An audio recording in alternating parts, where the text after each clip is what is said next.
श्रीवाराही कवचम्। अस्य श्रीवाराही कवचस्य त्रिलोचन ऋषिः अनुष्टुप् छन्दः श्रीवाराही देवता। ॐ बीजम् ग्लौं शक्तिः स्वाहेति कीलकम्।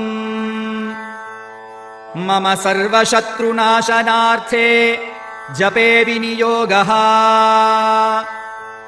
ध्यानम्